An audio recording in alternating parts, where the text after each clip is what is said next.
ಓಂ ಈಗ ನಾರಾಯಣಂ ಗುಣೈಃ ಸರ್ವೈಃ ಸುದೀರ್ಣಂ ದೋಷವರ್ಜಿತಂ ಜ್ಞೇಯಂ ಗಮ್ಯಂ ಗುರುಂಶ್ಚಾಪಿ ನತ್ವಾ ಸುಪ್ರಾರ್ಥ ಉಚ್ಯತೆ.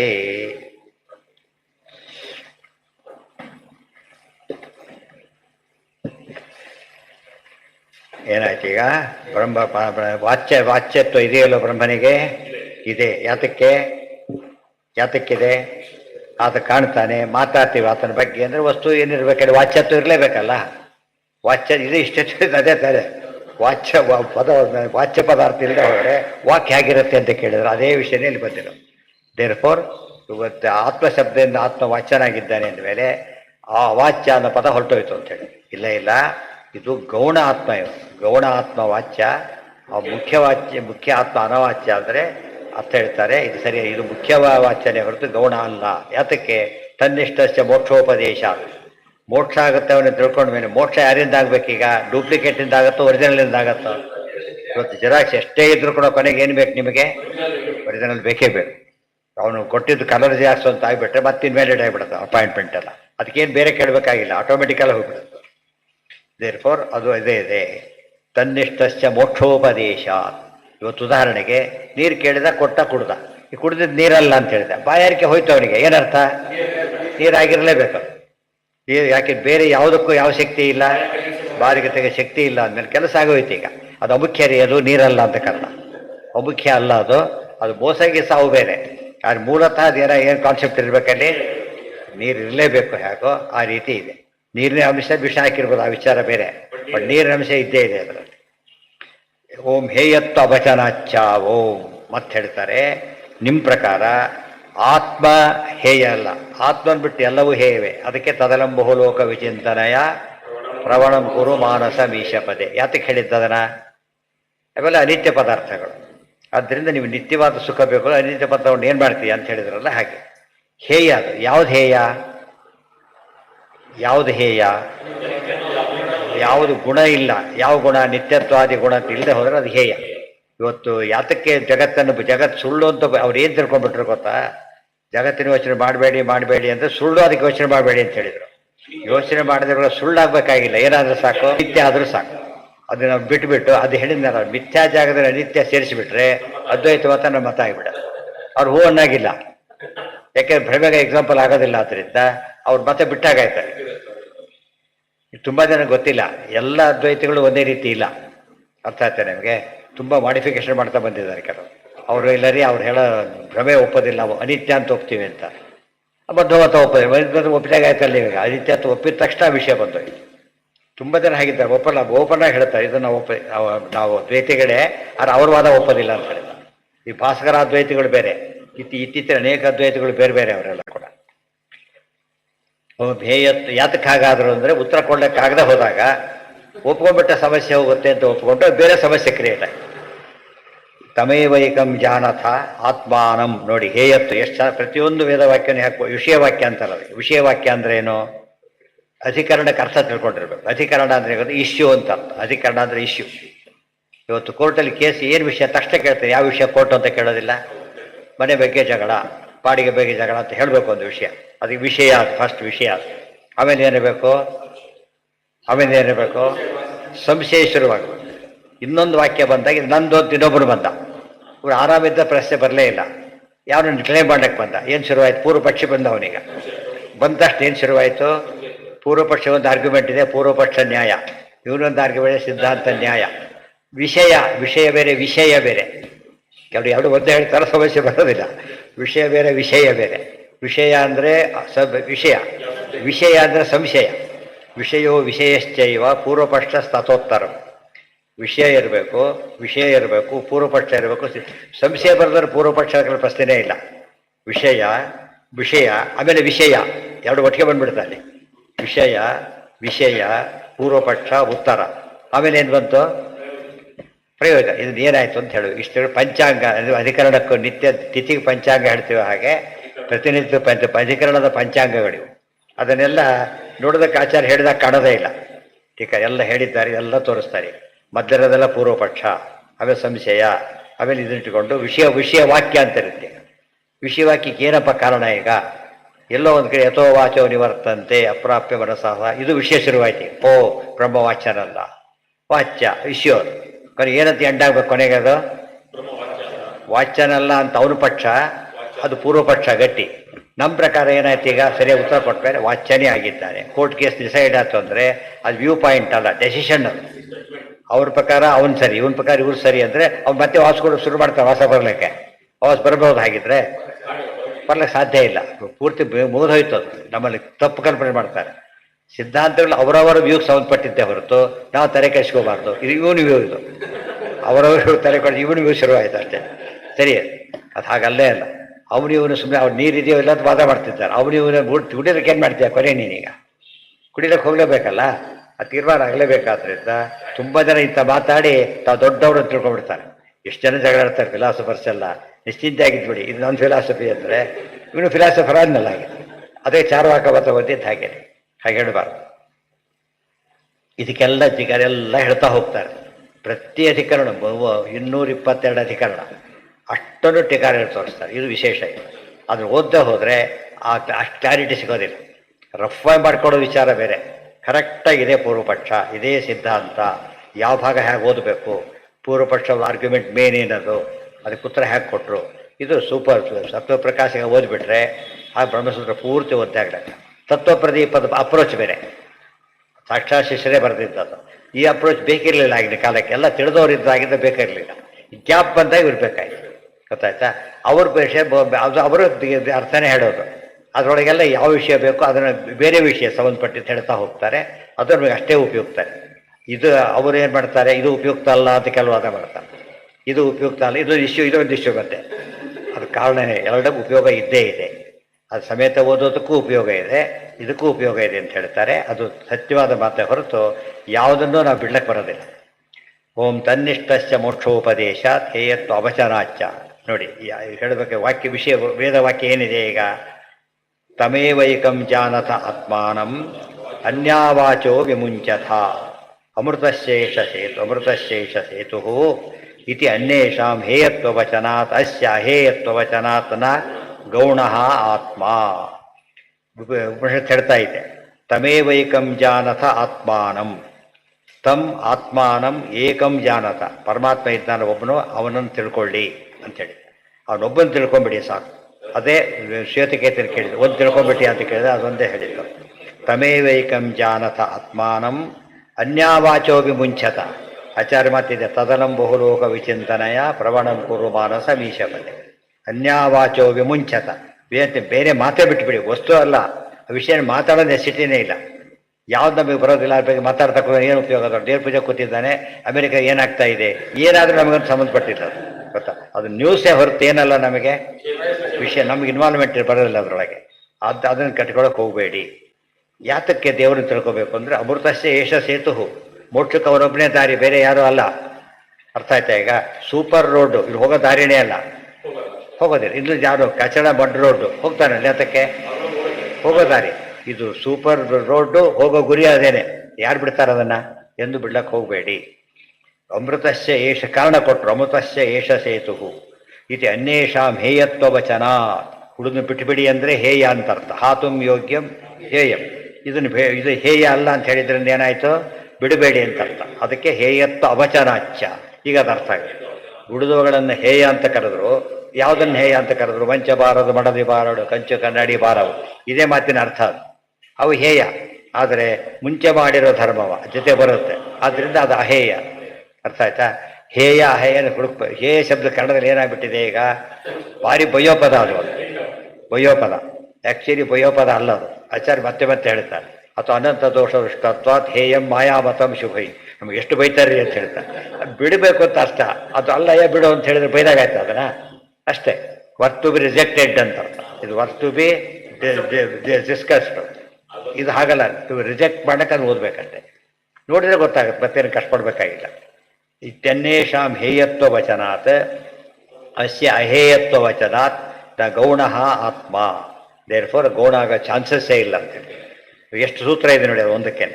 ಓಂ ಸ್ವಾಪ್ಯಯಾತ್ ಓಂ, ಓಂ ಪೂರ್ಣಮದ ಪೂರ್ಣಮಿದಂ ಪೂರ್ಣಾತ್ ಪೂರ್ಣಮುದಚ್ಯತೆ ಪೂರ್ಣಸ್ಯ ಪೂರ್ಣಮಾದಾಯ ಪೂರ್ಣಮೇವಾವಶಿಷ್ಯತೆ ಸ ಆತ್ಮನಃ ಆತ್ಮಾನಂ ಉದ್ಧೃತ್ಯ ಆತ್ಮನ್ನೇವ ವಿಲಾಪಯತಿ ಅನ್ಯಥಾ. ಏನಾಯ್ತು? ಅಥ ಆತ್ಮೈವ ಭವತಿ ಸದೇವೋ ಬಹುಧಾ ಭೂತ್ವಾ ನಿರ್ಗುಣ ಪುರುಷೋತ್ತಮ ಏಕೀಭೂಯ ಪುನಶ್ಚೇತೆ ನಿರ್ದೋಷೋ ಹರಿರಾಧಿಕೃತ ಇದು ಸ್ವಸ್ಯೈವ ಸ್ವಸ್ಮಿನ್ ಅಪ್ಯಯ ವಚನಾತ್ ನ ಹಿ ಗೌಣಾತ್ಮನಿ ನಿರ್ದೋಷಶ್ಚ ಲಯಃ ಸ್ವ ಅಪ್ಯಯ ಸ್ವಸ್ಮಿನ್ನೇವ ಅಪ್ಯಯ.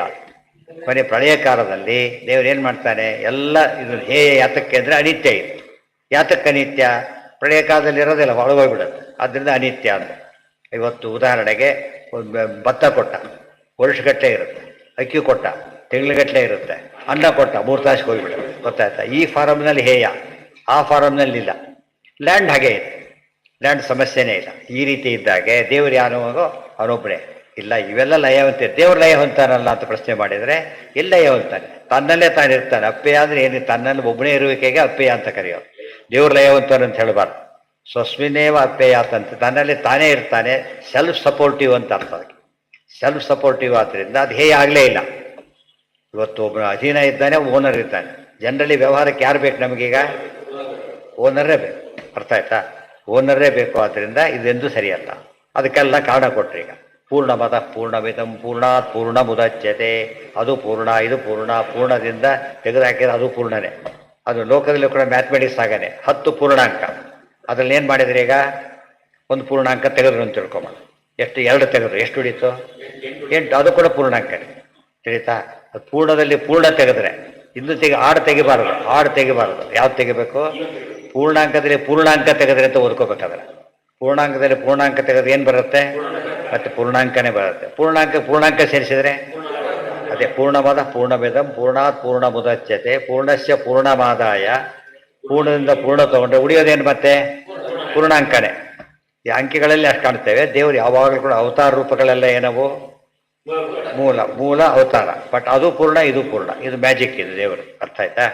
ನಾವು ಒಂದು ಇಷ್ಟಂದ್ರೂ ಗಂಗಾ ಅಂತ ಕರಿತೇವೆ, ಆ ನದಿ ನೋಡಿನೂ ಗಂಗಾ ಅಂತ ಕರಿತೇವೆ. ಗೊತ್ತಾಯ್ತಾ? ಗಂಗಾ ಎಸ್ ಗಂಗಾನೇ, ಕ್ವಾಂಟಿಟಿ ವೇರಿ ಆಗಿದೆ. ದೇವರಲ್ಲಿ ಅದು ವೇರಿ ಆಗಲ್ಲ. ಇದು ವಿಶೇಷ ಏನಂದರೆ ದೇವರಲ್ಲಿ ಬಾಲಕೃಷ್ಣನಾಗಿಯೂ ಬ್ರಹ್ಮಾಂಡ ತೋರಿಸ್ದ. ಆಮೇಲೆ ಕೃಷ್ಣನಿಗೆ ವಿಶ್ವರೂಪ ತೋರಿಸಿದಾಗ ಯುದ್ಧದಲ್ಲಿ ಎಷ್ಟು ವರ್ಷ ಗೊತ್ತಾ? 70 ವರ್ಷ ಆಗೋಗಿತ್ತು ಕೃಷ್ಣನಿಗೆ. ಆಗಲೂ ತೋರಿಸ್ದ. ಆಮೇಲೆ 3 ತಿಂಗಳು ಮಗುವಾಗಿದ್ದಾಗಲೂ ತೋರಿಸ್ದೆ, 1 ತಿಂಗಳು ಕೂಸಾಗಿದ್ರು ತೋರಿಸ್ದೆ. ಆ ಕಡೆ ಸೇರಿದ್ರೆ ಅಲ್ಲಿ ತೋರಿಸ್ದೆ. ಇದು ಅರ್ಥ ಮಾಡ್ಕೊಂಡ್ರೆ ಏನಾಯ್ತು? ಅಲ್ಲಿಗೆ ಪೂರ್ಣತ್ವ ಬಂತಾಗ. ಚಿಕ್ಕ ರೂಪ ದೊಡ್ಡ ರೂಪ ಅಂತ ದೇವರಲ್ಲಿ ವ್ಯತ್ಯಾಸ ಇಲ್ಲ. ನಮಗೆ ಗೊತ್ತಾಗುತ್ತೆ ಏನಂತ. ಇವತ್ತು ಹಾಕ್ಸಿದ ಕರೆಂಟು ಮುಟ್ಟಬಹುದು ಅಂತ ಹೇಳಿದರೆ ಇನ್ನೂ ಫುಲ್ ಶಕ್ತಿ ಬರಲ್ಲ ಅಂತ ಬಿಟ್ಟು ಇನ್ನೂ ಜೋರಾಗಿ ಹೊಡಿಯುತ್ತೆ. ಯಾಕೆ? ಒಳ್ಳೆ ಫ್ರೆಶ್ ಆಗಿರುತ್ತೆ. ಆದ್ದರಿಂದ ಇನ್ನೂ ಫಜಿತಾಗ. ಕೆಲವು ಯುಕ್ತಿಗಳು ಕೆಲಸಕ್ಕೆ ಬರೋಲ್ಲ. ಚಿಕ್ಕ ಹುಡುಗ ಪರವಾಗಿಲ್ಲ, ದೊಡ್ಡವರು ಬಂದ ಮೇಲೆ ಚೇಂಜಸ್ ಇದೆ. ಆದರೆ ನೋಡಿ, ಅದು ಇಬ್ಬರು ಮಾಡೋದು ಆಸೆ, ಒಬ್ರೊಬ್ರು ಗೊತ್ತಿರ್ತದೆ. ಅದು ಈಗ ಬಂತು ಸರಿಯಾಗಿ ಬದ್ಧೇರಾಗಿತ್ತು. ಅದೇ ಅದು ಇನ್ನೊಂದು ಕಡೆ ಇದನ್ನು ಬ್ಯಾಕಪ್ ಇರಬೇಕು ಯಾವಾಗ. ಸದೇವೋ ಬಹುಧಾ ಭೂತ್ವ ನಿರ್ಗುಣ ಪುರುಷೋತ್ತಮ. ಪರಮಾತ್ಮ ನಿರ್ಗುಣ. ನಿರ್ಗುಣ ಅಂದ ತಕ್ಷಣ ಅಪ್ರಾಕೃತನಾದ್ದರಿಂದ ಎಷ್ಟು ಬೇಕಾದ್ರೂ ರೂಪ ತಗೊಂಡ. ಪುನಃ ಮತ್ತೆ ಏಕೀಭೂಯ ಪುನಶ್ಚೇತೆ. ಎಲ್ಲ ರೂಪನೂ ಓಡೋದಿದ್ರೆ ಮುಂದೆ ಯಾರು ಬರ್ತಿದ್ರು? ಸೃಷ್ಟಿ ಯಾರು ಮಾಡ್ತಿದ್ರು? ಯೋಚನೆ ಮಾಡಿ. ಸೃಷ್ಟಿ ಆಗ್ತಾ ಇದೆಯಲ್ಲ ಈಗ. ಇವರಿದ್ದಾನೆ ಅಂತ ಒಪ್ಪಲೇಬೇಕು. ಯಾರೋ ಇದ್ದಾರೆ ಅಂತ ಹೇಳೋದಕ್ಕಿಂತ ಅದು ಕಲ್ಪನಾ ಗೌರವ ಆಗುತ್ತೆ ಇನ್ನೊಬ್ಬರಂತಂದ್ರೆ. ಇರೋದನ್ನು ಒಪ್ಕೊಳ್ಳೋದೇ ಶ್ರೇಷ್ಠ. ಇತಿ ಸ್ವಸ್ಯೈವ ಸ್ವಸ್ಮಿನ್ ಅಪ್ಯಯ ವಚನ ನಹಿ ಗೌಣಾತ್ಮನಿ ನಿರ್ದೋಷಸ್ಯ ಲಯ. ಈ ಗೌಣಾತ್ಮ ನಿರ್ದೋಷ ಲಯ ಹೊಂದಕ್ಕೆ ಸಾಧ್ಯ ಇದೆಯಾ? ಗುಣ ನಿರ್ದೋಷಾತ್ಮ ನಿರ್ದೋಷಾತ್ಮನೆ, ಗೌಣನೇ. ಗೌಣ ಇದರಲ್ಲಾಗಬಹುದೇ ಹೊರತು ಇದರಲ್ಲಿ ನಿತ್ಯ ಎಲ್ಲೂ ಆಗ್ಲಿಕ್ಕೆ ಬರೋದಿಲ್ಲ. ಆತನ ಬಗ್ಗೆ ಹೇಳ್ತಿರೋದ್ರಿಂದ ವಾಚನ ಆದವನು ಮುಖ್ಯ ಬ್ರಹ್ಮನೋ ಅಮುಖ್ಯ ಬ್ರಹ್ಮನೋ? ಮುಖ್ಯ ಬ್ರಹ್ಮನೇ ಹೊರತು ಅಮುಖ್ಯ ಬ್ರಹ್ಮನ ಅಲ್ಲ. ನಹಿ ಗೌಣಾತ್ಮನಿ ನಿರ್ದೋಷಸ್ಯ ಲಯ. ಅದು ಅದನ್ನೆಲ್ಲ ಎಕ್ಸ್ಪ್ಲೇನ್ ಮಾಡ್ತಾರೆ ಟೀಕಾರ ವಿಸ್ತಾರವಾಗಿ. ನಚ ಕಾಸು ಶಾಖಾಸು ಅನ್ಯಥಾ ಉಚ್ಯತೆ. ಎಷ್ಟು ಚೆನ್ನಾಗಿ ಒಂದೊಂದು ಪ್ರಶ್ನೆ ಕೂಡ ಅಷ್ಟು ಚೆನ್ನಾಗಿರುತ್ತೆ. ಏನೋ ಹೇಳಿದಿರಿ, ಆಯ್ತು ಇಷ್ಟು ನಿಮ್ಮ ಪ್ರಶ್ನೆ ಇಷ್ಟು ಉಟ್ಕೊಂಡ್ಬಿಡೋಣ. ಅಲ್ರಿ ವೇದ ಅನಂತ ಅಂತ ನೀವೇ ಹೇಳ್ತೀರೋ ಇಲ್ಲ? ಅವರಿಗಿಂತ ನಾವೇ ಜಾಸ್ತಿ ಹೇಳಿರೋಲ್ಲ. ನೀವು ಈ ವಾಕ್ಯ ಕೊಟ್ಟರೆ ಓಕೆ ಸರಿ, ನಿಮ್ಮ ವಾಕ್ಯ ಇದೆ. ಆದರೆ ಅನಂತ ವೇದ ಯಾರು ಓದಿದ್ದಾರೆ? ಬೇರೆ ಕಡೆ ಬೇರೆ ವಿಷಯ ಇರ್ಬೋದಲ್ಲ. ಅಲ್ಲಿ ಏನಂತ ಹೇಳ್ಬೋದು? ಈ ಆತ್ಮ ಅಲ್ಲ ಇನ್ನೊಬ್ಬ ಆತ್ಮ ಇದ್ದಾರೆ ಅಂತ ಹೇಳಿರ್ಬೋದು. ಅರ್ಥ ಆಯ್ತಾ? ಅದಕ್ಕೆ ಏನು ಉತ್ತರ ಕೊಡ್ತೀರಾ ಅಂತ ಕೇಳ್ತಾರೆ. ನೋಡೋದಕ್ಕೆ ಏನು ಅನಿಸುತ್ತೆ? ನಮ್ಮವ್ರು ಹಾಗೇ ಇದ್ದಾರೆ, ಮಾಧುರ್ಯ ಕೆಲವರು ಮಾತಾಡ್ತಾರೆ.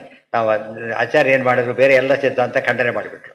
ಅದಕ್ಕೆ ಇದನ್ನು ಓದಿ ಅಂತೀರಿ. ನಾನು ಇದನ್ನ ಯಾರು ಖಂಡನೆ ಮಾಡ್ಬೋದು. ಆಮೇಲೆ ಅದನ್ನೇ ಓದಿದ್ರಾಯ್ತಲ್ಲ, ಇದನ್ನೇ ಓದಬೇಕು ಗೊತ್ತಿರ್ತಾರೆ. ಇದು ಓದಿ ಎಷ್ಟು ನೋಡೋದಕ್ಕೆ ಭಾರಿ ಬುದ್ಧಿವಂತ ಪ್ರಶ್ನೆ ಕಂಡಕೊಳ್ಳೋದು. ಆ ಸಿದ್ಧಾಂತ ಶಬ್ದಕ್ಕೆ ಏನರ್ಥ? ನಿರ್ಣಯ, ಸುಪ್ರೀಂ ಕೋರ್ಟ್ ನಿರ್ಣಯ ಅಂತ ಅರ್ಥ. ಮತ್ತೆ ಚೇಂಜ್ ಆದರೆ ಅರ್ಥ ಇಲ್ಲ ಅದಕ್ಕೆ, ಮತ್ತೆ ಚೇಂಜ್ ಆದರೆ ಅರ್ಥ ಇಲ್ಲ. ಮತ್ತೆ ಕೇಸ್ ಹಾಕೋಗಿಲ್ಲ, ಇವತ್ತು ಜಸ್ಟಿಸ್ ಮತ್ತೆ ಮುಂದೆ ವರ್ಷ ಮತ್ತೆ ಕೇಸ್ ಹಾಕ್ತೀರಿ ಅಂತ ಹೋದರೆ ಸಾಧ್ಯ ಇಲ್ಲ. ಅದು ಕೇಸ್ ಹಾಕಿ ಟೈಮ್ ಕೊಟ್ಟಿರ್ತಾರೆ, ಆ ಟೈಮ್ನೊಳಗೆ ಹಾಕ್ತಾ ಇದ್ರು ಹೋಯ್ತು. ಕೆಲವಕ್ಕೆ ನಾಟ್ ಅಲೋಡ್ ಕೂಡ, ಗೊತ್ತಾಯ್ತಿಲ್ಲ, ತಾನೇ ರಿಜೆಕ್ಟೇ ಮಾಡ್ತಾರೆ ಅಲ್ಟಿಮೇಟ್.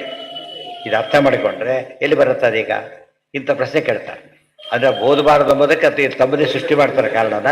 ಅದು ಕೇಳಿ ಓದೋರು ಬಿಟ್ಟುಬಿಡ್ತಾರೆ ಕೆಲವರು. ಹಾಗೆಲ್ಲ ಮಾಡಬಾರ್ದು. ಸಿದ್ಧಾಂತ ಆದಮೇಲೆ ಖಂಡನೆ ಆಗಬಾರ್ದು. ಖಂಡನೆ ಆದಮೇಲೆ ಸಿದ್ಧಾಂತ ಆಗಲಿಕ್ಕೆ ಸಾಧ್ಯ ಇಲ್ಲ. ಇದು ಎಷ್ಟೋ ಖಂಡನೆ ಮಾಡ್ತಾರಲ್ಲ ಅಂತ ಕೇಳಿದ್ರೆ ಆ ಖಂಡನೆ ಅಲ್ಲದು. ಏನದು?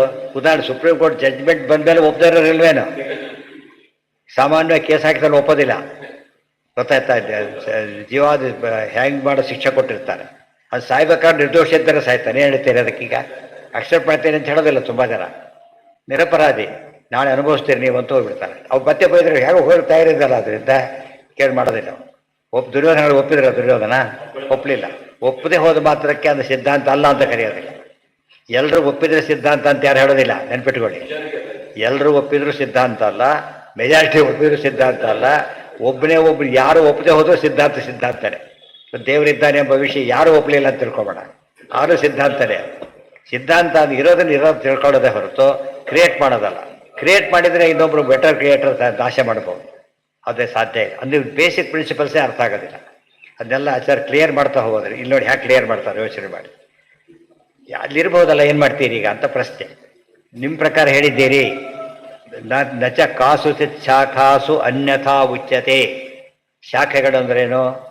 ವೃಕ್ಷಾಖ, ಯಜುಶಾಖ ಇದ್ದಾಗೆ ಅದರಲ್ಲೂ ಬೇಕಾದ ಶಾಖೆಗಳಿವೆ. ಅದು ಯಾವುದೋ ಒಂದು ಶಾಖೆ ನಮ್ಮ ಮತ ಬಂದಿರ್ಬೋದು, ಅದರಲ್ಲೂ ಕೂಡ ಚಾರವಾಕರು ಬಂದಿರ್ಬೋದು ಅಂತ ಯಾಕೆ ಹೇಳಬಾರ್ದು? ಅದಕ್ಕೆ ಹೇಳ್ತಾರೆ ಗತಿ ಸಾಮಾನ್ಯ ಅಥವಾ ಒಂದೊಂದು ಎಷ್ಟು ಚೆನ್ನಾಗಿರುತ್ತೆ ಆನ್ಸರ್ ಅಂದರೆ, ಮೊದಲು ಸೂತ್ರ ಶುರುವಾದರೆ ಕೊನೆಯ ಸೂತ್ರದವರೆಗೂ ಲಿಂಕ್ ಹಾಗೇ ಇರುತ್ತೆ. ಇವತ್ತು ಸರ ಅಂದರೆ ಹೇಗಿರ್ಬೇಕದು? ಒಂದು ಕಡೆ ಇರ್ತೀವಿ ಅಂದರೆ ಸರ ಬಿದ್ದೋಗ್ಬಿಡುತ್ತೆ ಅಷ್ಟೇ. ಇಡೀ ಸರ ಬಿದ್ದೋಗ, ಒಂದು ಭಾಗ ಬಿಡೋದಿಲ್ಲ, ಇಡೀ ಸರ ಬಿದ್ದೋಗೋದು. ಅದು ಸೂತ್ರ ನೋಡಿನೇ ಸೂತ್ರ ಪೂಡಿಸೋದು. ಬ್ರಹ್ಮಸೂತ್ರ ನೋಡಿದ ಮೇಲೆ ಇವೆಲ್ಲ ಕ್ರಿಯೇಟ್ ಆಗ್ಬೋದು. ಆ ಪರ್ಫೆಕ್ಷನ್ ಇರೋದು ಅದರ. ಅದಕ್ಕಿಂತ ದೊಡ್ಡ ವಿದ್ಯೆ ಇಲ್ಲ, ಅಲ್ಟಿಮೇಟ್ ಅಂತ ಕರೀತಾರೆ. ವೆರಿ ಸಿಂಪಲ್ ಆನ್ಸರ್ ಇದಕ್ಕೆ. ಸರ್ವೇ ವೇದ ಯುಕ್ತಯ ಸುಪ್ರಮಾಣಾ ಬ್ರಾಹ್ಮಂ ಜ್ಞಾನಂ ಪರಮಂತು ಏಕಮೇವ ಪ್ರಕಾಶಯಂತೆ ನ ವಿರೋಧ ಕುತಶ್ಚಿತ್ ವೇದೇಶು ಸರ್ವೇಷು ತಥೇತಿಹಾಸೇ ಇತಿ ಪೈಂಗಿಶ್ರುತೆ ಗತೆ ಜ್ಞಾನಸ್ಯ ಸಾಮ್ಯಮೇವ. ಸರಿಯಾಗಿ ಅರ್ಥ ಮಾಡ್ಕೋಬೇಕಂದ್ರೆ ಗತಿ ಸಾಮಾನ್ಯ ಸೂತ್ರ. ಗತಿ ಅಂದರೆ ಜ್ಞಾನ. ಎಲ್ಲೂ ಕೂಡ ಏನು ಬದಲಾಗೋದಿಲ್ಲ, ಎಂದೂ ಬದಲಾಗೋದಿಲ್ಲ. ಸರಿಯಾಗಿ ತುಂಬ ಹೇಳಬೇಕಾಗಿಲ್ಲ, ಸಿಂಪಲ್ ಸಾಕೀಗ. 4-6 ಕಾಳು ನೋಡ್ಬಿಟ್ಟು ಏನು ಹೇಳ್ತಾರೆ? ಬೆಂದಿದೆ ಅಂತ. ಅಲ್ರಿ ಇದು ಮುಂದೆ ಬಂದಿರಬೇಕಲ್ಲ, ಎಲ್ಲ ತೆಗೆದು ನೋಡಿ ಅಂತ ಏನಾಯ್ತು ಅಲ್ಲಿಗೆ? ನೋಡೋ ಪ್ರಶ್ನೆನೇ ಬರಲಿಲ್ಲ. ಇದು ಬೆಂದು ಇಡೀ ಪಾತ್ರೆಯಲ್ಲಿ ಬೆಂದಿರೋದು ದೊಡ್ಡ ತಪ್ಪೇನೆ. ಬೆಂದಿದೆಯೋ ಇಲ್ವೋ? ಎಣಿಸಿದ್ರೆ ಅನಂತಾನೆ, ಅದು ನಮ್ಮ ಪಡೆಯಕ್ಕಲ್ಲ. ಎಣಿಸಿದ್ರೆ ನಮ್ಗೆ ಅನಂತಾನೆ. ಇನ್ನು 4-5 ಕಾಳು ಅಷ್ಟೇ ನೋಡೋದು. ಏನು ಒಪ್ಕೊಂಡಿರೋದು ಈಗ? ಗತಿ ಸಾಮಾನ್ಯ. ಅರ್ಥ ಆಯ್ತಾ ಈಗ? ಇವತ್ತು ಯಾವರೇಜ್ ತೊಗೋ ಕೂಡ ಹಾಗೇನೆ. ಇವ್ನು ಸ್ಟ್ಯಾಂಡರ್ಡ್ ಎಷ್ಟು ಅಂತ ತಿಳ್ಕೊತಾರಲ್ಲ, ಯಾವರೇಜ್ ತೊಗೊಂಡ್ಬಿಟ್ರೆ ಅವ್ನ ಸ್ಟ್ಯಾಂಡರ್ಡ್ ಅಷ್ಟು ಫಿಕ್ಸ್ ಆಗಿಬಿಡುತ್ತೆ. ಗತಿ ಸಾಮಾನ್ಯ ಅಂತಂದರೆ ಜ್ಞಾನದಲ್ಲಿ ಒಂದು ಸರ್ತಿ ಹೇಳಿದ ವಿಚಾರ ಎಂದು ಕಾಂಟ್ರಡಿಕ್ಟ್ ಆಗೋದಿಲ್ಲ. 100 ಲಕ್ಷ ಶ್ಲೋಕ ಇದೆ ಮಹಾಭಾರತ. ಪಾಂಡವರು ಯಾರು ಅಂತ ಮೊದಲು ಹೇಳಿಬಿಟ್ಟು ಕೊನೆ ಚೇಂಜ್ ಮಾಡ್ತಾರೆ ಅದನ್ನು. ಅಷ್ಟು ಹೋದ್ರೂ ಕೂಡ ಹೇಗಿರುತ್ತದೋ ಆ ವಿಷಯ ಹಾಗೆ ಮೇಂಟೈನ್ ಆಗುತ್ತೆ. ಎಲ್ಲೂ ಕಾಂಟ್ರಡಿಕ್ಷನ್ ಬಂದರೆ ಬರೆಯವನೇ ಬುದ್ಧಿ ಇಲ್ಲ ಅಂತ ಆಗ್ಬಿಡುತ್ತೆ. ಕಾಂಟ್ರಡಿಕ್ಷನ್ ತಂದ್ಕೊಂಡ್ರೆ ಏನಾಗುತ್ತದೋ ಬುದ್ಧಿ ಇಲ್ಲ, ಅದು ಸರಿಯಲ್ಲ. ಇವನೇ ಒಂದು ಸಿನಿಮಾದಲ್ಲಿ ಆ್ಯಕ್ಟ್ ಮಾಡಿರ್ತಾರೆ, ಅಲ್ಲಿ ಚೇಂಜ್ ಮಾಡೋಂಗಿಲ್ಲ, ಬೇರೆದಲ್ಲಿ ಮಾಡ್ಬೋದು. ಅಲ್ಲಿ ಮಾಡಿಬಿಟ್ಟು ಏನಾಗುತ್ತೆ? ಒಂದು ಸೀನವನು ಒಂದು ಸೀನಿಯವನು ಮಾಡಿಬಿಟ್ಟು ಎಲ್ಲ ಎದ್ದು ಒಬ್ಬರು ಕೊಡೋದಿಲ್ಲ. ಡೈರೆಕ್ಟ್ ಬುದ್ಧಿ ಇದೆ ಅಂತ ಹೇಳ್ತಾರೆ. ಸರಿಯಲ್ಲ. ಗತಿ ಸಾಮಾನ್ಯ ಇದು ಅಂದ್ರೆ ಒಂದೇ, ಸ್ಥಾಲಿ ಪುಲಾಕ ನ್ಯಾಯ ಅಂದ್ರೆ ಒಂದೇ, ಸೇಮ್ ಥಿಂಗ್. ಆಗ ನಿಮಗೆ ಯಾವ ಕನ್ಸೆಂಟ್? ಒಂದು ಮಹಾಭಾರತ ಒಂದು ಕಡೆ ಓದಿದ್ರಿ, ಹರಿಸರ್ವತ್ವ ಅಂತ ಹೇಳಿದರು. ಎಲ್ಲ ಕಡೆ ಅದಿರೋ ಬೇರೆ ದಾರಿನೇ ಇರಲೇಬೇಕದು. ಹಾಲು ಒಂದು ಬೇಲೆ ಬೆಳಗಿದೆ, ಬೇರೆ ಕಡೆ ಹೇಗಿದೆ ಯಾರಿಗೆ ಗೊತ್ತು? ಹುಡುಕ್ತಾರೆ ಯಾರು? ಎಲ್ಲ ಕಡೆ ಬೆಳಗ್ಗೆ ಇದೆ, ನಾನು ಎಲ್ಲ ಕಡೆ ಕಪ್ಪೇನೇ ಇದೆ. ದೇರ್ಫೋರ್ ಈ ರೀತಿ ಪ್ರಶ್ನೆ ಕೇಳಿಕೊಡೋದು. ಉತ್ತರ ತಿಳ್ಕೊಂಡ ಮೇಲೆ ನಿಮ್ಗೆ ಎಷ್ಟು ಹೆಲ್ಪ್ ಆಗುತ್ತೆ ಗೊತ್ತಾಯಿತು. ಮತ್ತು ಮುಂದಿನ ಕೋರ್ಸ್ ಓದೋದು ಅಂದರೆ ಹಿಂದಿನ ಕೋರ್ಸ್ನ ಕಾಂಟ್ರಡಿಕ್ಟ್ ಮಾಡೋದು ಅಂತಲ್ಲ. ಏನಾಗ್ತಾರೆ? ವಿಶೇಷ ಹೇಳಿರ್ತಾರೆ. ಒಂದು ಪ್ರಶ್ನೆ ಕೇಳ್ಬೋದು ಹಾಗಿದ್ರೆ ಇನ್ನೊಬ್ರು, ಮತ್ತೆ ಅನಂತ ಶಾಖೆ ಯಾಕೆ ಮಾಡಿದ್ರೆ ಹಾಗಿದ್ರೆ ಒಂದು 2-3 ಶಾಖೆ ಮಾಡಿದ್ರೆ ಮುಗಿದೋಗ್ತಿತ್ತಲ್ಲ ಅಂತ ಕೇಳಿದ್ರೆ ವಿಶೇಷಕ್ಕೋಸ್ಕರ ಹೇಳ್ತಾರೆ. ಇವರು ಅನಂತ ಕಲ್ಯಾಣ ಗುಣಗಣ ಪರಿಪೂರ್ಣನಾದ್ರಿಂದ ಇವತ್ತು ಮೆಡಿಕಲ್ಲೇ ತಗೊಳ್ಳಿ, ಎಷ್ಟು ವೆರೈಟಿ ಇದೆ ಹೇಳೋಕ್ಕೆ ಸಾಧ್ಯ ಇಲ್ಲ. ಸ್ಟಿಲ್ ಯಾವುದು ಪರ್ಫೆಕ್ಟ್ ಅಲ್ಲ, ಮತ್ತೆ ಎಲ್ಲ ಮತ್ತೆ ಚೇಂಜ್ ಆಗ್ತಾನೆ ಇರುತ್ತೆ. ಅಂದರೆ ಅದು ಔಷಧಿ ತಗೋತಿರಲ್ಲ ಹಾಗಿದ್ರೆ ನೀವು ಎಲ್ಲ ಫೈನಲ್ ಔಷಧಿ ತಗೋತೀವಿ ಏನರ್ಥ ತಪ್ಪು. ಆದ್ದರಿಂದ ಆ ರೀತಿ ಹೇಳಬಾರ್ದು. ಇನ್ಫ್ಯಾಕ್ಟ್ ಅದರಲ್ಲಿ ಕೆಲವು ಚೇಂಜಸ್ ಆದರೂ ಕೂಡ ಒಂದು ಥಿಯರಿ ಚೇಂಜ್ ಆಗೋದಿಲ್ಲ. ನಮ್ಮಲ್ಲಿ ಯಾವುದೂ ಚೇಂಜ್ ಆಗೋದಿಲ್ಲ, ಯಾವ ಪ್ರಮೇಯಗಳು ಬದಲಾಗೋದೇ ಇಲ್ಲ. ಇದು ವಿಶೇಷ. ಇದು ತತ್ವದ ಜ್ಞಾನಕ್ಕೂ ಬೇರೆ ಜ್ಞಾನಕ್ಕಿರೋ ವೈಶಿಷ್ಟ್ಯ ಅಂದ್ರೆ ಅದು. ಓಂ ಶ್ರುತತ್ವಾಚ್ಯ ಏಕೋ ದೇವ, ಅದೇ ಕೊನೆ. ಆದ್ದರಿಂದ ಸರ್ವೇ ವೇದ ಯುಕ್ತಯ ಸುಪ್ರಮಾಣಾ ಬ್ರಾಹ್ಮಂ ಜ್ಞಾನಂ ಪರಮಂತು ಏಕಮೇವ ಪ್ರಕಾಶಯಂತೆ ನ ವಿರೋಧ ಕುತಶ್ಚಿತ್ ವೇದೇಶು ಸರ್ವೇಷು ತಥೇತಿಹಾಸೆ. ಎಲ್ಲ ಇಡೀ ಸಾರ ಇದೆ. ಸರ್ವೇ ವೇದಾ, ಎಲ್ಲ ವೇದಗಳು, ಯುಕ್ತಯ, ಎಲ್ಲ ಯುಕ್ತಿಗಳು, ಸುಪ್ರಮಾಣ, ಒಳ್ಳೊಳ್ಳೆ ಪ್ರಮಾಣ ಅಂತ ಏನೇನಿವೆ ಅವೆಲ್ಲ ಕೂಡ ಬ್ರಾಹ್ಮಂ ಜ್ಞಾನಂ ಪರಮಂತು ಏಕಮೇವ. ಬ್ರಹ್ಮಜ್ಞಾನದ ಬಗ್ಗೆ ಎಲ್ಲೂ ಏನು ಮಾಡೋದಿಲ್ಲ, ಏಕಮೇವ. ಏಕಮೇವ ಅಂದ್ರೇನು? ಒಂದೇ ರೀತಿ. ವ್ಯವಸಾಯಾತ್ಮಿಕ ಬುದ್ಧಿ ಏಕೈವ ಕುರುಣನ್, ಏಕೈಹ ಕುರುಣ. ಆ ಶ್ಲೋಕದ ಅರ್ಥ ಇದೆ, ಒಂದೇ ಇರುತ್ತೆ. ನಮ್ಮಲ್ಲೇ ಕೂಡ ಟೀಕಾರ ಹೇಳಿದ್ದು ಜಲಾಯರು ವ್ಯಾಸರ ಕಾಂಟ್ರಾಕ್ಟ್ ಆಗುತ್ತಾ? ವ್ಯಕ್ತಿಗಳು ಬೇರೆ, ವಿಷಯ ಚೇಂಜ್ ಆಗಲೇ ಇಲ್ಲ. ಅರ್ಥ ಆಯ್ತಾ? ಅವ್ರ ಗ್ರಂಥಗಳು ಯುಕ್ತಿ ಮೇಲೆ ಕದರ್ ಹೇಳಿದ್ದನ್ನು ರುಕ್ಮಿಣೀಶ್ವರ ಕಾಂಟ್ರಾಕ್ಟ್ ಮಾಡ್ಕೊಂಡ್ಬಿಡ್ತಾರಾ? ಸಾಧ್ಯ ಇಲ್ಲ. ಸುಧಾದಲ್ಲಿ ಹೇಳಿದ್ದನ್ನು ತತ್ವ ಪ್ರಕಾಶದಲ್ಲಿ ಕಾಂಟ್ರಾಕ್ಟ್ ಮಾಡ್ಕೊತಾರ? ಇಲ್ಲ. ಅರ್ಥ ಆಯ್ತಾ? ದಾಸರು ಕನ್ನಡದಲ್ಲಿ ಬರ್ದ ಚೇಂಜ್ ಆಗಿಬಿಡ್ತಾ? ಭಾಷೆ ಚೇಂಜ್ ಆದರೂ ಏನಾಗಲಿಲ್ಲ, ಬದಲಾಗಲಿಲ್ಲ. ವ್ಯಕ್ತಿ ಚೇಂಜ್ ಆದರೂ ಬದಲಾಗಲಿಲ್ಲ. ದೇರ್ಫೋರ್ ಏನಂತ ಅರ್ಥ? ಅದು ಗತಿ ಸಾಮಾನ್ಯ, ಬದಲಾವಣೆ ಇಲ್ಲ. ಸಿದ್ಧಾಂತದಲ್ಲಿ ಬದಲಾವಣೆ ಆಗೋದಿಲ್ಲ. ಎಲ್ಲಿ ಬದಲಾವಣೆ ಆಗಿರುತ್ತೋ ಸಿದ್ಧಾಂತ ಅಲ್ಲ ಅದು. ಆ ಸಿದ್ಧಾಂತ ಅಲ್ಲ ಅಂದಾಗ ಬೇರೆ ಗುರುತು ಬೇಡ. ಏನು ಗುರುತು ಸಾಕು? ಬಹುಶಾಖಾ ಶನಂತಾಶ್ಚ ಬುದ್ಧಯೋ ಅವ್ಯವಸಾಯಿನ. ಸೊ ಅದು ಕೂಡ ಹಾಗೆ. ವ್ಯವಸಾಯಾತ್ಮಿಕ ಬುದ್ಧಿ ಎಲ್ಲ ಒಂದಕ್ಕೊಂದು ಟ್ಯಾಲಿ ಆಗ್ತಾ ಹೋಗುತ್ತೆ. ಪ್ರಕಾಶಯಂತೆ ನ ವಿರೋಧ ಕುತಶ್ಚಿತ್, ಎಲ್ಲೂ ಕೂಡ ವಿರೋಧ ಬರೋದೇ ಇಲ್ಲ.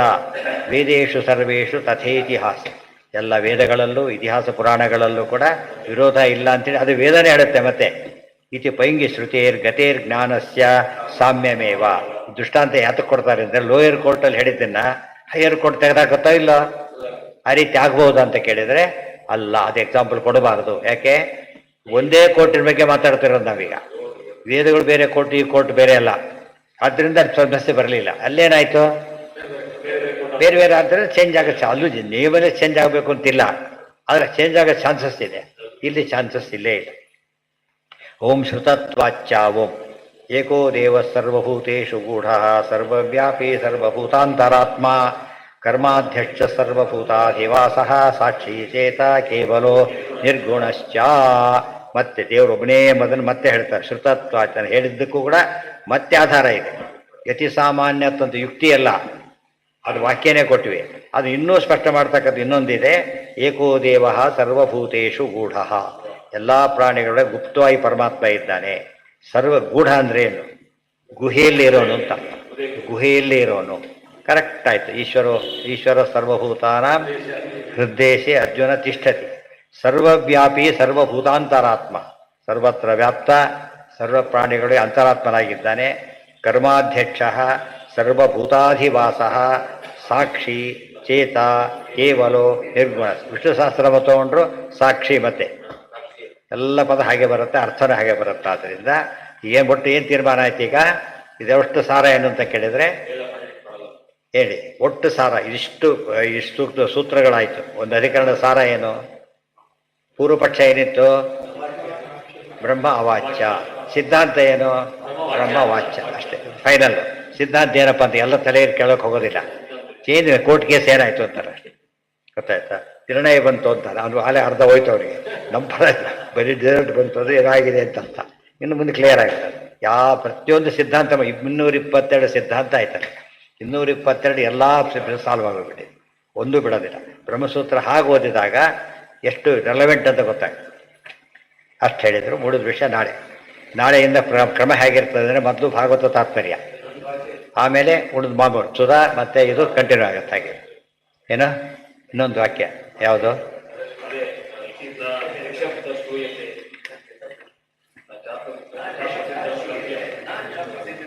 ನಹಿ ಅಶಬ್ದ ಶ್ರೂಯತೆ ಚ ಅಪ್ರಸಿದ್ಧಂ ಕಲ್ಪಂ ಸರ್ವಶಬ್ದಾವಾಚ್ಯಸ್ಯ ರಕ್ಷಣಾಯುಕ್ತೇ. ನಹಿ ಅಶಬ್ದ ಶ್ರೂಯತೆ ಅಲ್ರಿ. ನೀವು ವೇದ ಕೊಟ್ಟು ಅವ್ರು ಏನು ಹೇಳಿದ್ರು? ಭಾರಿ ತಮಾಷೆ ನೋಡಿ. ಬ್ರಹ್ಮ ಅವಾಚ್ಯ ಅಂತ ಹೇಳೋದಕ್ಕೆ ಪ್ರಮಾಣ ಕೊಡ್ತೇನೆ ನಾನು ಅಂತಾರೆ. ಯಥೋ ವಾಚೋ ನಿವರ್ತಂತೆ. ಅಲ್ಲಯ್ಯ, ಆ ವಾಕ್ಯದಿಂದ ವಾಚ್ಯನಲ್ಲೋ ಪರಮಾತ್ಮ. ವಾಚ್ಯನ ಹೋದೋ ಅಲ್ವೋ? ಪ್ರಮಾಣ ಕೊಟ್ಟ ಮೇಲೆ ಪ್ರಮಾಣದಿಂದ ಪ್ರಮೇಯ ಬಂತಲ್ಲ ಈಗ. ಸೊ ಪ್ರಮೇಯತ್ವ ಬಂತಲ್ಲ, ವಾಚ್ಯತ್ವ ಅಂದ್ರೆ ಪ್ರಮೇಯತ್ವ ಹತ್ರ ಬಂದರೆ ಇದರಿಂದ ಬಂದಿದ್ದು. ವಾಚ್ಯವಾಗಿ ಪ್ರಮೇಯ ಆಗೋದು ಬೇರೆ, ಪ್ರಮಾಣಗಳು ಬೇರೆ ಇರೋದು ಬೇರೆ. ನಚ ಅಪ್ರಸಿದ್ಧಂ ಕಲ್ಪ್ಯಂ. ಇಲ್ಲ ನಮ್ಮ ಕಡೆ ಹಾಗಾಗತ್ತೆ, ಹಾಗೆಲ್ಲ ಕಲ್ಪನೆ ಮಾಡಕ್ಕೆ ಹೋಗಬೇಡ, ತಪ್ಪು ಅಂತೇಳಿ ಕೊನೆಗೆ ಒಂದು ರೂಲ್ ಇದು. ಸರ್ವಶಬ್ದಾವಾಚ್ಯಸ್ಯ ಲಕ್ಷಣಾಯುಕ್ತೇ, ಸರ್ವಶಬ್ದಾವಾಚ್ಯಸ್ಯ ಲಕ್ಷಣಾಯುಕ್ತೇ. ಅವ್ರ ವಾದ ಏನು ಮಾಡ್ತಾನೆ ಗೊತ್ತಾ? ಗಂಗಾಯಾಮ್ ಘೋಷ ಅಂದರು. ನೀವೇನು ಅರ್ಥ ಮಾಡ್ಕೊಂಡ್ರಿ? ಗಂಗಾ ಪ್ರವಾಹದಲ್ಲಿ ಘೋಷ ಅಂತೇಳಿ. ಅಲ್ಲ, ಅದು ವಾಚ್ಯಾರ್ಥ ಏನದಕ್ಕೆ? ವಾಚ್ಯಾರ್ಥ ಏನು? ಗಂಗಾ ಪ್ರವಾಹದಲ್ಲೇ ಘೋಷ ಇದೆ ಅಂತೇಳಿ. ಆ್ಯಕ್ಚುಲಿ ಅರ್ಥ ತಗೋಬಾರ್ದು, ಇರ್ಲಿಕ್ಕೆ ಸಾಧ್ಯ ಇಲ್ಲ. ಈಗ ಪೇಪರ್ ಒಂದು ದಿವಸ ಹೊಡ್ಕೊಂಡು ಹೋಗ್ತಾ ಇರ್ತದೆ. ಆದರೆ ಸರಿ ಅಥವಾ ಏನು? ಗಂಗಾ ತೀರೆ ಅಂತ ಅರ್ಥ ಮಾಡಬೇಕು. ಗಂಗಾ ಪ್ರವಾಹಕ್ಕೆ ಏನಂತ ಅರ್ಥ? ಗಂಗಾ ತೀರ ಅಂತ ಅರ್ಥ. ನೋಡಿದ್ರಾ ಇಲ್ಲಿ ಲಕ್ಷ್ಯಾರ್ಥ ತಗೊಂಡಿವೋ ಇಲ್ಲೋ? ಹಾಗೇನೆ ತಗೋಬೇಕು. ಬ್ರಹ್ಮ ವಾಚ್ಯ ಅಂದರೆ ಅವಾಚ್ಯ ಅಂತಾರೆ ಅರ್ಥ. ಗೌಣ ಬ್ರಹ್ಮ ವಾಚ್ಯ, ಮುಖ್ಯ ಬ್ರಹ್ಮ ವಾಚ್ಯನಲ್ಲ ಅಂತ ಅರ್ಥ. ಅದಕ್ಕೆ ಹೇಳ್ತಾರೆ ನೋಡೋದಕ್ಕೆ ಬೇರೆ ಉತ್ತರ ಕೊಟ್ಟ ಅಂತೇಳಿ ಅಲ್ಲ. ಒಂದು ಪದಾರ್ಥ ಲಕ್ಷ್ಯ ಆಗ್ಬೇಕಾದ್ರೆ ಬಂದು ಏನಾಗಿರ್ಬೇಕದು? ವಾಚ್ಯ ಆಗಿರಲೇಬೇಕು. ಈಗ ಗಂಗಾ ಪ್ರವಾಹ, ಗಂಗಾ ಶಬ್ದಕ್ಕೆ ಏನಪ್ಪ ಅರ್ಥ? ತೀರಗೆರೆ ಬಿಟ್ಬಿಡು. ಗಂಗಾ ಶಬ್ದ ಇದೆ, ಏನರ್ಥ ಅದಕ್ಕೆ? ಗಂಗಾ ಅಂತಾನೆ ಅರ್ಥ, ಹೌದಲ್ಲ? ಲಕ್ಷಣ ಅದು. ಗಂಗಾ ಶಬ್ದ ಗಂಗಾ ಲಕ್ಷಣೋ ವಾಚ್ಯನೋ? ವಾಚ್ಯನೇ. ಅದೇ ರೀತಿಯಲ್ಲಿ ಗಂಗಾ ಯಾಮ್ ಘೋಷ, ಅಲ್ಲಿ ಪ್ರವಾಹ ವಾಚ್ಯ, ತೀರ ಲಕ್ಷ್ಯ. ಅಲ್ಲಿ ಗಂಗಾ ತೀರ ಶಬ್ದದಿಂದ ಗಂಗಾ ತೀರ ವಾಚ್ಯನೋ ಯಮುನಾ ತೀರ ವಾಚ್ಯನೋ? ಮತ್ತೆ ಮುಗಿತಲ್ಲ. ಗಂಗಾ ತೀರ ಅದು ಯಾವುದು ವಾಚ್ಯವೇ ಆಗಿಲ್ಲ, ಅದೇನಾಗೋದಿಲ್ಲ, ಲಕ್ಷ್ಯ ಆಗೋದೇ ಇಲ್ಲ. ಅರ್ಥ ಆಯ್ತಾ? ಸರಿ, ನಿಯಮ ಅದು. ಯತ್ರ ಧೂಮ ತತ್ರ ಬನ್ನಿ ಇದ್ದಾಗೆ ಯಾವುದು ಲಕ್ಷ್ಯ ಆಗಬೇಕು ಮೊದಲು ಏನಾಗಿರ್ಬೇಕದು? ಲಕ್ಷ್ಯ ಆಗಿರೋದೆಲ್ಲ ವಾಚ್ಯ ಆಗಿರಲೇಬೇಕು. ವಾಚ್ಯವಾಗಿರೋದು ಏನೇಬೇಕಾಗಿಲ್ಲ? ಯತ್ರ ಬನ್ನಿ ತತ್ರ ಉಲ್ಟಪಟ ಇಲ್ಲ. ದೇರ್ಫೋರ್ ಯಾವುದು ಲಕ್ಷ್ಯ ಆಗುತ್ತೋ ಬೇಸಿಕಲಿ ಏನಾಗಿರ್ಬೇಕದು? ವಾಚ್ಯ ಆಗಿರಬೇಕು ಅಂತ ಲಕ್ಷ್ಯ ಕೊಡು ಅಂತ ಹೇಳ್ತಾರೆ. ಅದು ನಾಳೆ ದಿವಸ ಮುಂದಿನ ವಿಷಯ. ಓಂ